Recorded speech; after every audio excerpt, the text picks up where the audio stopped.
22 जनवरी का दिन करीब आ गया है और 22 जनवरी को लेकर किस तरीके से आपने देखा कि लगातार भव्य दिवाली मनाने की तैयारी हुई और पूरे देश ने भव्य दिवाली मनाने की तैयारी की। और आपको पता है कि 22 जनवरी यानी कि भव्य राम मंदिर का भव्य शुभारंभ होने वाला है। 550 साल पुराना सपना देश का पूरा होने वाला है। इसी को लेकर कहीं ना कहीं मुस्लिम समुदाय भी पीछे नहीं है, वो भी अपनी मार्केट, अपनी दुकानें, अपना घर सजा रहे हैं, क्योंकि 22 जनवरी को देश के यशस्वी प्रधानमंत्री नरेंद्र मोदी जी का आदेश है कि उस दिन भी कहीं ना कहीं भव्य तरीके से दिवाली मनाई जाए। रामलला यानी प्राण प्रतिष्ठा की तैयारी हो रही है और प्रधानमंत्री नरेंद्र मोदी प्राण प्रतिष्ठा करने वाले हैं। हमारे साथ तमाम लोग हैं। मुकीम कुरैशी जी हैं, इनके बारे में आप लगातार सुनते रहे होंगे। ये वो व्यक्ति हैं जिन्होंने कम से कम 35 साल अपने बीजेपी को दिए हैं और अल्पसंख्यक मोर्चा के साथ साथ तमाम मुस्लिम समुदाय के लिए, अपने लोगों के लिए काम करते हैं, ग्राउंड पर काम करते हैं। और तमाम ये जो लोग हैं, कैमरामैन से कहूँगा इन लोगों को ये भी है, इनके कंधे से कंधा मिलाकर मुकीम जी के साथ ये चलने वाले व्यक्ति हैं। मुकीम जी, 22 जनवरी को भव्य राम मंदिर का शुभारंभ होने जा रहा है और वो सपना, जो सपना लोग लेके घूमते थे, वो पूरा हो रहा है। लेकिन कहीं ना कहीं एक सवाल इसमें पैदा होता है कि कई लोगों का ये कहना है कि मस्जिद तोड़ के मंदिर बनाया। क्या आप मानते हैं? देखिए, मस्जिद तोड़कर मंदिर बनाया, लेकिन उससे पहले अगर आप अतीत में जाएं तो फिर क्या मिलता है उसको भी देखिए आप। इससे पहले क्या था? ठीक है, अब वो एक गुजरा वक्त है, उसकी बात करना बेकार है। अब जो वर्तमान में है हम उसको देखें, और वर्तमान में जो कुछ हो रहा है उसके लिए हम अपने आप को गौरवान्वित महसूस करते हैं। और हमने शुरू में ही कहा था, जिस टाइम सबसे पहला मुसलमान मैं था जो राम मंदिर के लिए मैंने आवाज़ उठाई थी कि राम मंदिर बनना चाहिए। लेकिन कहीं ना कहीं लोग ये कहते हैं, कुछ विरोधी लोग ये कहते हैं कि सरकार जो है वो कहीं ना कहीं एक विरोधी वाला काम कर रही है, कहीं ना कहीं भेदभाव वाला काम कर रही है कि मस्जिद तोड़ के मंदिर बना रहे। तो इस पर आप लोगों को, उनके लिए क्या जवाब है आपका? नहीं, देखिए, विरोधियों का तो काम ही विरोध करना है। अच्छे काम पे भी विरोध करेंगे वो, और ये अच्छे काम है जिसका वो विरोध कर रहा है। लेकिन जनता जो है अच्छी तरह उनको जवाब दे रही है, क्योंकि अभी चुनाव हुए थे, उसमें भी देखा जाए तो सबसे ज़्यादा परसेंटेज जो है बीजेपी को वोट परसेंटेज मिली है। जनता का पूरा समर्थन मिला है 3 राज्यों में, बिल्कुल।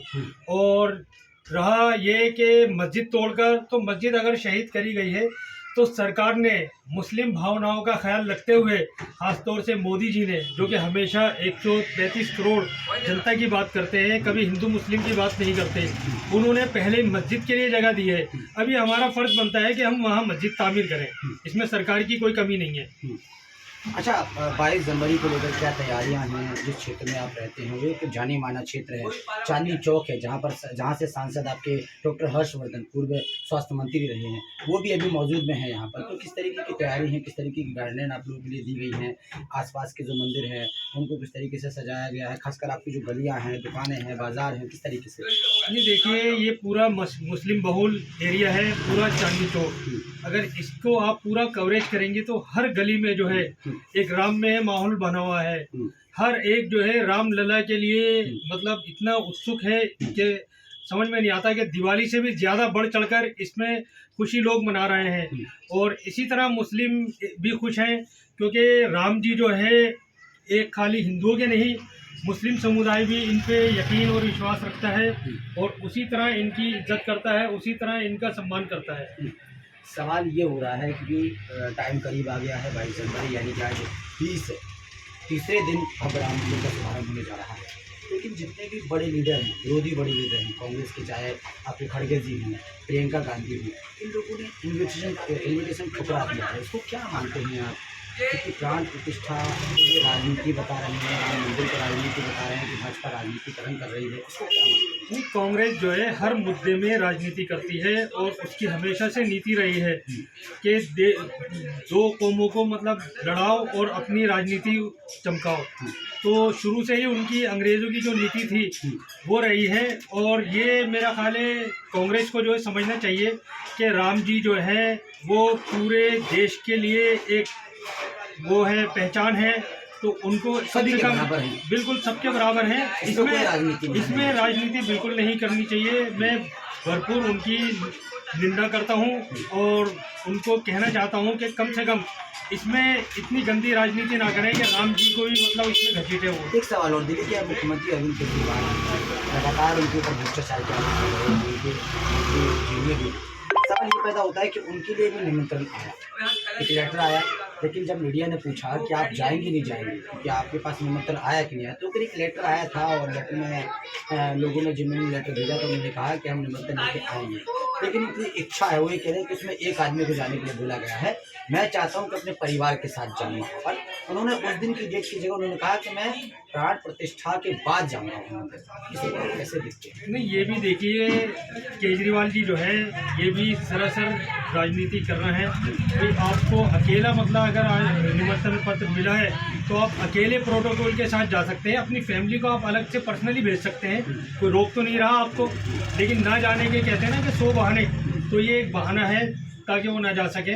और ये खाली बीजेपी की, क्योंकि एक मुद्दा था मंदिर मस्जिद का, मोदी जी ने वो ख़त्म कर दिया है, अब इनकी राजनीति ख़त्म हो गई है, तो इसलिए ये विरोध कर रहे हैं। मतलब आप मानते हैं कि प्रधानमंत्री नरेंद्र मोदी सबके लिए बराबर सोचते हैं? बिल्कुल, प्रधानमंत्री जी का जो है सबसे पहला नारा जो है सबका साथ सबका विकास था, और उस पर आज तक वो अमल कर रहे हैं। इसमें किसी भी तरह का हिंदू मुस्लिम सिख ईसाई किसी भी समुदाय के लिए कोई भेदभाव नहीं किया है। आप लोगों का ये भी कहना है कि इस बार प्रधानमंत्री नरेंद्र मोदी यानी कि बीजेपी की बम्पर जीत होने वाली है 2024 में, और हो सकता है कि वो इतिहास सामने आ जाए, मतलब 400 पार से ज़्यादा सीटें आने वाली। बिल्कुल, ये विपक्ष वाले जो हैं, चाहे उसमें केजरीवाल जी हो या सोनिया जी हो, कांग्रेस हो, कोई भी पार्टी हो, ये इसी चीज़ को देखकर घबराए हुए हैं, क्योंकि जिस तरह लोग समर्थन दे रहे हैं बीजेपी को और प्रधानमंत्री मोदी जी के कार्यों को, तो उससे ये सब लोगों की नींदें उड़ी हुई हैं और ये घबराए हुए हैं कि हम करें तो क्या करें। और उस घबराहट में जो है, बताओ, ये राम जी का जो मतलब इतना भव्य मतलब वो मंदिर बनने जा रहा है और उसका शुभारम्भ हो रहा है, उस तक को नकार रहे हैं ये लोग, उसको भी राजनीति बताओ, उसमें भी राजनीति कर रहे हैं ये लोग। अच्छा ये बताइए, एक सवाल और मैं पूछना चाहता हूँ आपसे कि क्या लगता है कि दिवाली अभी गई, फिर से 22 जनवरी को प्रदेश में दिवाली मनाने वाला है? ये मैं कहता हूँ वो दिवाली छोटी दिवाली थी, ये हमारे लिए बड़ी दिवाली है। इसको हम और ज़्यादा जोर शोर से और ज़्यादा खुशी और उमंग के साथ मनाएंगे। क्या कहेंगे सर आप लगातार जो हमारे मुस्तकिल साहब ने कहा है, आपने बड़ी अच्छी बात कही है। अब कहने हुए अल्फाज ही नहीं है। अब ये जो हम इनका समर्थन कर रहे हैं, जो उन्होंने सही है।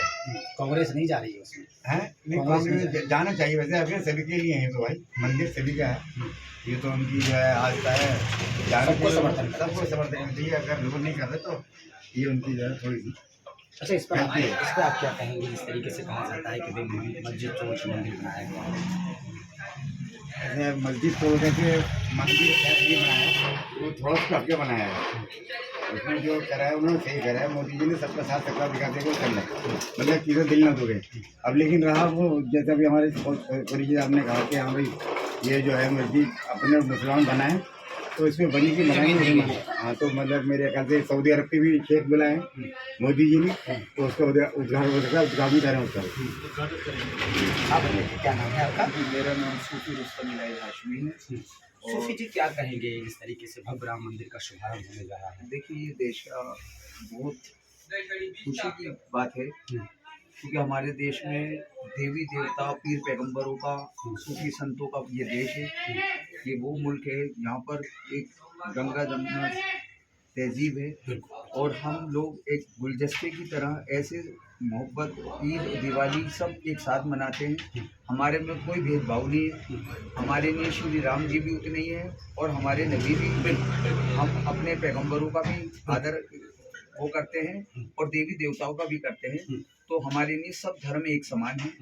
तो हम कोई राजनीति से ताल्लुक लेकिन नहीं। लोगों ने विरोध जताया है जब ये घोषणा हुई सुप्रीम कोर्ट ने, जब ये ऐलान किया राम मंदिर को लेकर, कई लोगों ने कहा कि भाई मस्जिद तोड़ के मंदिर बनाया जा रहा है, इसको लेके क्या कहेंगे? देखिए, ये कोर्ट जो आइन है, जो कोर्ट ने फैसला दिया, तो कोर्ट का फैसला तो सबको मानना पड़ेगा, पूरे भारत को मानना पड़ेगा। हम भी मानते हैं और हम कोर्ट से बाहर नहीं जा सकते। राय क्या है आपकी? राय ये कि देखिए, उन्होंने जो फैसला दिया है और उसमें हमारी मस्जिद की भी जगह दी है, मंदिर की भी दी है, तो हमारे लिए मंदिर भी हमारा ही है और मस्जिद भी हमारी है, और ये गुरुद्वारे, चर्च, ये सब हमारी हैं। हम सबको एक निगाह से देखते हैं और हम इनमें भेदभाव नहीं रखते।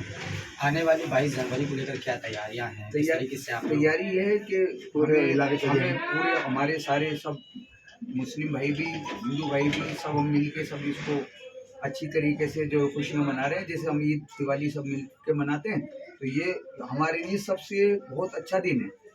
ज़्यादातर देखा गया है कि चांदनी चौक एरिया जो है वो पोस्ट इलाका है, मुस्लिम एरिया है जी लेकिन जिस गली में से हम निकलते हैं जी वो भी प्रॉपरली तरीके से मुस्लिम एरिया है, लेकिन देखा गया है कि भगवा झंडे लगाए गए हैं, बढ़िया तरीके से तैयार किया गया है, इसको क्या मानते हैं आप? देखिए, ये बहुत अच्छी चीज़ है। जहाँ प्यार खुशी होता है, का माहौल ये है। खुशी का माहौल है। इसी को दिवाली कहते हैं, इसी को ईद कहते हैं। अगर खुशी नहीं है तो ना वो दिवाली है ना वो ईद है। तो अब ये जो दिन बनाया जा रहा है और खुशियाँ, तो हम इससे अच्छा दिन हमें कोई महसूस नहीं हो रहा और हम किसी के भी विरोध में नहीं एक है। लास्ट सवाल, चुनाव जब आता है, चाहे वो लोकसभा का चुनाव हो, चाहे राज्यों का चुनाव हो, विधानसभा हो, तो एक विपक्षी नेताओं के माध्यम से एक अफवाह फैलाई जाती है या बताया जाता है कि भाई मुस्लिम समुदाय का बीजेपी को, प्रधानमंत्री नरेंद्र मोदी जी को वोट नहीं मिलता है। क्या आप मानते हैं, सहमत नहीं, हैं? ऐसा कुछ नहीं है। अगर प्रधानमंत्री अगर वो बने हैं तो बिना वोट के तो वो बने नहीं। उन्हें तो सबने सहयोग किया है, तो जब बने ना वो और बैठे हुए हैं और जबरदस्ती तो बैठ नहीं गए। तो ये सिर्फ एक सियासत है। वो अपनी रोटियां सेक रहे हैं सियासत में, और मोदी जी बहुत सही काम कर रहे हैं। कोई पूरे उन्होंने अपने अच्छा, इंडिया गठबंधन बन गया है, सारा विपक्ष एकजुट हो गया, क्या लगता है 2024 में सरकार बदल सकते हैं, ये देखिए बीजेपी को हरा सकते हैं? नहीं, कोशिश तो करेंगे ये। देखिए, कोशिश तो हर आदमी करता है, बाकी वो वक्त भाई बताएगा। आपको लगता है कि गठबंधन वाकई में एक है, लगता है मजबूत है गठबंधन? देखिए, ये जनता है। मैं गठबंधन की नहीं, बात कर रहा हूँ। गठबंधन में ही कई गांठें पड़ी हुई हैं अभी, क्योंकि गठबंधन में जितने लोग हैं ना, उसमें कम से कम 6 आदमी तो खुद प्रधानमंत्री बनने की होड़ में है। तो प्रधानमंत्री तो एक ही चुना जाएगा। हाँ, प्रधानमंत्री एक ही चुना जाएगा। तो जब तक उनमें एक ही नहीं है तो कैसे मतलब गठबंधन है वो? अभी तो कई गांठें पड़ी हुई हैं उनमें। वो अपने चुन तो ले कि प्रधानमंत्री बनना किसने है। आपको लगता है कि गठबंधन मजबूत ही नहीं है? बिल्कुल मजबूत नहीं है, और मोदी जी के आगे तो बिल्कुल भी कोई चीज़ मजबूत नहीं है। जितनी मजबूती मोदी जी में है, किसी में नहीं है। चलिए, बहुत बहुत शुक्रिया आपका। तो सुना आपने 22 जनवरी को लेकर पूरे देश में खुशियों की बौछार है, कहीं ना कहीं खुशी मनाई जा रही है, मंदिर, गलियां, दुकानें सजाई जा रही हैं, और कहीं ना कहीं ये बताया जा रहा है कि जो अभी दिवाली गई है वो दिवाली तो ठीक है, छोटी दिवाली थी, लेकिन बड़ी दिवाली, भव्य तरीके से जो दिवाली मनाई जाएगी वो 22 जनवरी को, यानी प्राण प्रतिष्ठा के दिन मनाई जाएगी, और प्रधानमंत्री नरेंद्र मोदी करने वाले हैं, और पूरा देश किस तरीके से दिवाली मनाएगा, किस तरीके से अपनी गलियां सजाएगा, किस तरीके से कार्यक्रम करेंगे, ये भी हम आपको दिखाते रहेंगे। लेकिन तमाम मुस्लिम समुदाय ने जिस तरीके से बताया है कि कोई ऐतराज़ वाली बात नहीं है, मंदिर बन रहा है, प्राण प्रतिष्ठा हो रही है, हमें बहुत खुशी है, और हमने भी अपनी गलियां, अपनी दुकानें सजा रखी। कैमरामैन के साथ ब्रजेश कुमार, दिल्ली।